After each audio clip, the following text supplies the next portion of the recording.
নমস্কাৰ বন্ধু বান্ধৱীসকল স্বাগতম জনাইছো job education YouTube channel to জবলৈ বন্ধু বান্ধৱীসকল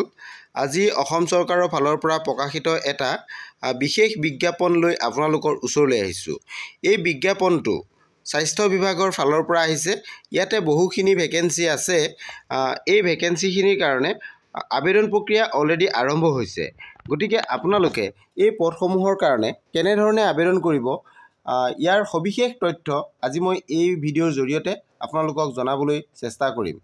ইয়াতে যিখিনি ভেকেন্সি আছে ভেকেন্সিখিনি 3rd গ্ৰেডৰ পদ আছে 4th গ্ৰেডৰ পদ আছে শিক্ষা আপোনালোকে নিশ্চয় ইয়াতে দেখিছে ক্লাছ 8 পাছৰ পৰা এই ভেকেন্সিখিনি আপোনালোকে আবেদন কৰিব পাৰিব গতিকে ইয়াৰ সবিশেষ তথ্য জানিবৰ কাৰণে আপোনালোকে ভিডিঅ'টো শেষলৈকে চাব আৰু যদি আপোনালোক মোৰ চেনেলত প্ৰথমবাৰলৈ আহিছে তেন্তে চেনেলটো সাবস্ক্ৰাইব কৰি কাষতে থকা অল নটিফিকেশ্যনটো অন কৰি দিব আহক আমি আজিৰ ভিডিঅ'টো আৰম্ভ কৰোঁ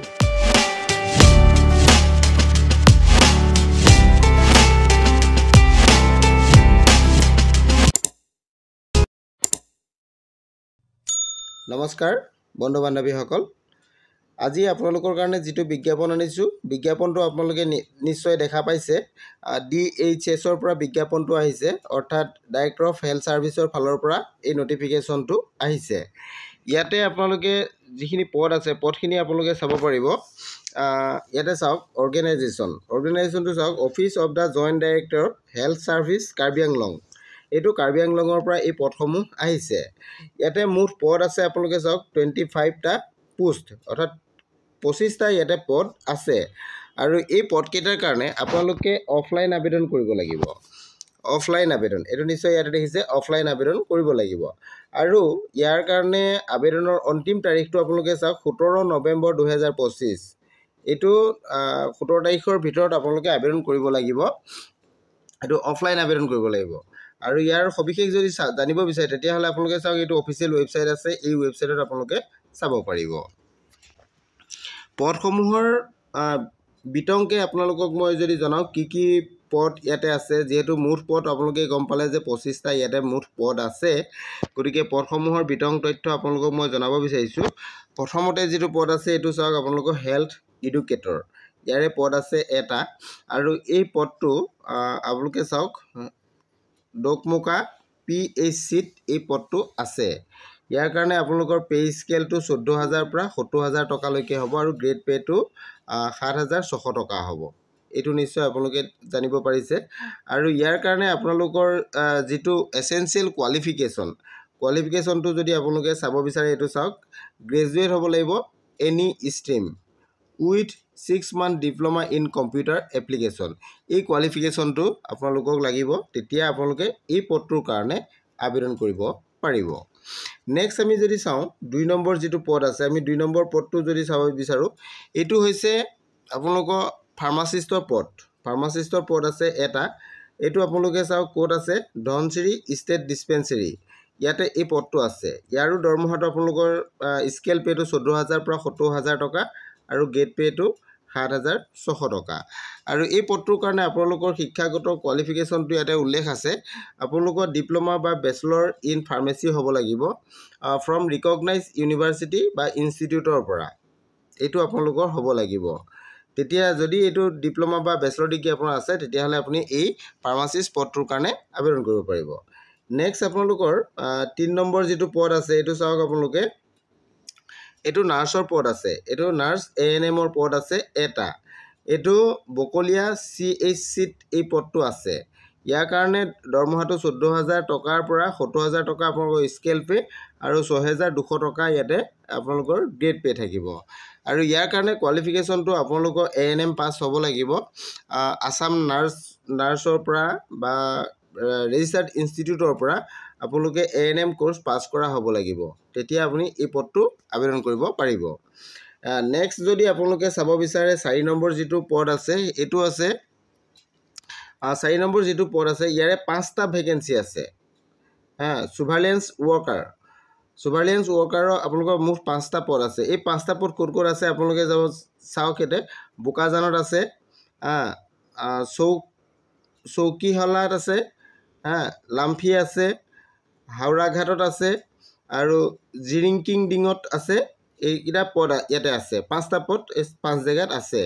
ইয়াৰ কাৰণে দৰমহাটো আপোনালোকে নিশ্চয় দেখিছে 14,000 টকাৰ পৰা 70,000 টকা আপোনালোকৰ স্কেল পে আৰু 5,600 টকা আপোনালোকৰ গ্ৰেড পে থাকিব আৰু ইয়াৰ কাৰণে শিক্ষা আপোনালোকৰ হায়াৰ ছেকেণ্ডাৰী বিচৰা হৈছে এইটো দেখিছে আপোনালোকে হায়াৰ ছেকেণ্ডাৰী বিচৰা হৈছে আৰু লগতে 6 মান্থ আপোনালোকৰ কম্পিউটাৰ এপ্লিকেশ্যন ইয়াতে বিচৰা হৈছে নেক্সট পদটো আমি যদি এতিয়া চাওঁ যেটো 5 নম্বৰ পদ এটো আছে ভ্যাকসিনেশনৰ পদ আছে মুঠ 6টা ভ্যাকসিনেশনৰ পদ আছে 6টা এই 6টা জায়গাত আপোনালোকৰ পদসমূহ আছে আপোনাৰ নিজৰ ডিস্ট্ৰিক্টটো আপোনালোকে নিজে চাই ল'ব পাৰিব কোন কোন ব্লকত বা আছে কোন পিএইচসিত আছে এইখিনি আপোনালোকে এটা চাই ল'ব পাৰিব আৰু পে বেনটো আপোনালোকে নিশ্চয় গম পাইছে একে থাকিব আৰু যেটো গ্ৰেড পেটো ইয়াতে 5,600 টকা হ'ব আৰু এই পদটোৰ কাৰণে আপোনালোকৰ শিক্ষাগত কোৱালিফিকেশনটো হায়াৰ ছেকেণ্ডাৰী আৰু লগতে 6 মান্থৰ কম্পিউটাৰ এপ্লিকেশ্যন আপোনালোকে জানিব লাগিব ডিপ্লোমা ইন কম্পিউটাৰ এপ্লিকেশ্যন থাকিব লাগিব নেক্সট আমি যেটো 6 নম্বৰ পদটো আছে আপোনালোকৰ ডেচাৰৰ পদ আছে ডেচাৰৰ পদ আছে এটা এটো হাওৰাঘাট সিএইচসিত আছে আৰু এই পদটোৰ কাৰণে আপোনালোকৰ পে স্কেলটো আপোনালোকে চাওক 14,000 পৰা 70,000 আৰু গ্ৰেড পেটো 5,000 টকা আৰু এডুকেশনাল কোৱালিফিকেশন আপোনালোকৰ ইয়াতে এছএছএলসি অৰ্থাৎ হায়াৰ ছেকেণ্ডাৰী বিচৰা হৈছে আৰু লগতে ডিপ্লোমা লাগিব আপোনালোকৰ ফিজিচিয়ান এসিস্ট্যান্ট বা ওটি টেকনিশিয়ান কোৰ্স পাস কৰা হ'ব লাগিব নেক্সট আমি যেটো চাওঁ এটো আছে পিয়নৰ পদ আছে আপোনালোকৰ এটা ইয়াতে আৰু এইটো পদটো আছে আপোনালোকে চাওক হেলথ এডুকেশনাল ব্যুৰোত এই পদটো আছে ইয়াৰ দৰমহাটো আপোনালোকৰ 12,000 টকাৰ পৰা 52,000 টকাৰ ভিতৰত স্কেল পে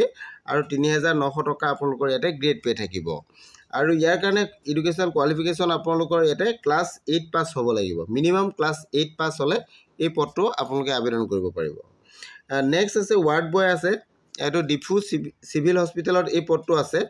ইয়াৰ কাৰণে দৰমহা আপোনালোকৰ 12,000 পৰা 52,000 টকা পে স্কেল পে আৰু গ্ৰেড পে হ'ব 3,900 টকা আৰু এই পদটোৰ কাৰণে আপোনালোকৰ কোৱালিফিকেশনো ক্লাছ 8 পাস হ'ব লাগিব নেক্সট আপোনালোকৰ চকীদাৰ পদ আছে আৰু এই চকীদাৰ পদটো আছে ডিফু সিভিল হস্পিটেলত আছে এটো আপোনালোকে নিশ্চয় দেখা পাইছে সিভিল হস্পিটেলত আছে আৰু ইয়াৰ কাৰণে আপোনালোকৰ ক্লাছ 8 পাস হ'ব লাগিব নেক্সট যেটো পদ আছে ভেন ক্লিনাৰ পদ আছে ইয়াৰ কাৰণে আপোনালোকৰ শিক্ষা ক্লাছ 8 পাস হ'ব লাগিব এইটো আপোনালোকৰ ডিস্ট্ৰিক্ট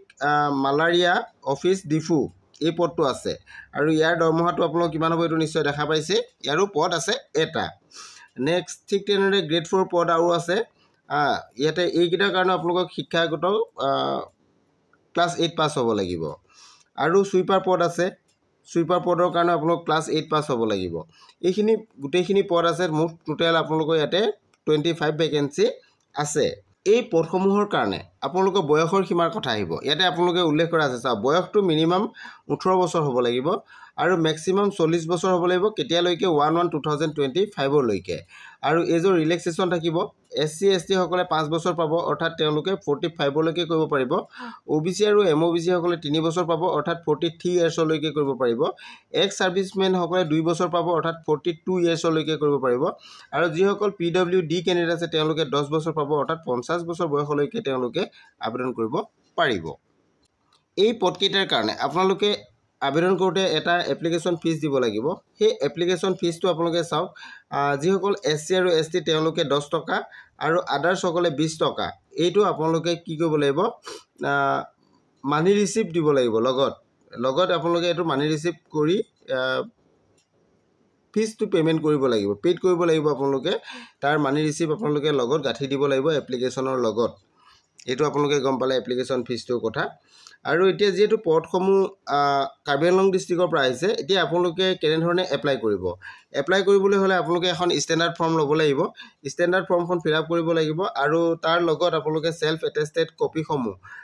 যেনে educational qualification certificate marksheet age proof caste certificate employment registration card